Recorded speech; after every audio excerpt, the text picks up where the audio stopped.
সাতক্ষীরায় মাছের ঘেরের চারপাশ ঘিরে গড়ে উঠছে সবুজ শাকসবজির বাগান। লাউ, শশা, করলা, সিম আর উচ্ছে ঝুলে আছে ঘেরের ভেড়ির উপর। দেখতে সবুজ টানেলের মতন লাগলেও এর পেছনে রয়েছে কৃষকের পরিশ্রম আর নতুন সম্ভাবনার গল্প। জেলা কৃষি সম্প্রসারণ অধিদপ্তরের তথ্য অনুযায়ী চলতি বছর সাতক্ষীরায় ঘেরের ভেড়িতে সবজি চাষ হয়েছে 936 হেক্টর জমিতে, যা গত বছরের তুলনায় 65 হেক্টর বেশি। এর মধ্যে কালীগঞ্জ উপজেলায় সবচেয়ে বেশি আবাদ হয়েছে। সাতক্ষীরা সদর উপজেলার কৃষক আব্দুল জলিল জানান, আগে শুধু মাছ চাষ করতাম, এখন ঘেরের ভেড়িতে খেরাই, উচ্ছে, লাউ চাষ করছি। মাছ বিক্রি হয়, সবজিও বিক্রি হয়, এতে আয় বৃদ্ধি পেয়েছে। শ্যামনগরের কৃষানী নাজমা খাতুন বলেন, আমরা আগে বাজার থেকে সবজি কিনতাম, এখন ঘেরের ভেড়ি থেকে সবজি তুলে রান্না করি, নিজেরা খাই, আবার বাড়তি সবজি বাজারে বিক্রি করি। বিশেষজ্ঞরা বলছেন, এই মডেল দেশের অন্যান্য অঞ্চলের জন্য হতে পারে অনুসরণযোগ্য।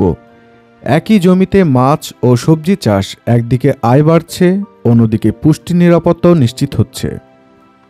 জেলা কৃষি সম্প্রসারণ অধিদপ্তরের উপপরিচালক কৃষিবিদ মোহাম্মদ সাইফুল ইসলাম বলেন, ঘেরের ভেড়িতে সবজি চাষ ক্রমেই জনপ্রিয় হচ্ছে।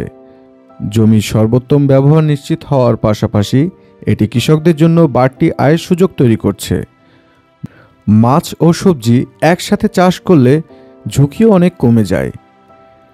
সাতক্ষীরার গ্রামীণ জনপদে ঘের এখন শুধু মাছ চাষের জায়গা নয়, বরং হয়ে উঠেছে নতুন সম্ভাবনার সবুজ বাগান। ঘেরের ভেড়িতে লাগাইছি লাউ, উচ্ছে আর খেরাই। কত বছর ধরে লাগাচ্ছেন এগুলো? এই 3-4 বছর ধরে করা হচ্ছে, এর আগে করা হতো না খুব একটা। লাভ হচ্ছে ভালো? লাভ ভালো। কীটনাশক দেন নাকি সবই ন্যাচারাল এগুলো? না, কীটনাশক দেওয়া পড়ে, কীটনাশক একেবারে দেওয়া পড়ে না তা না, অল্প।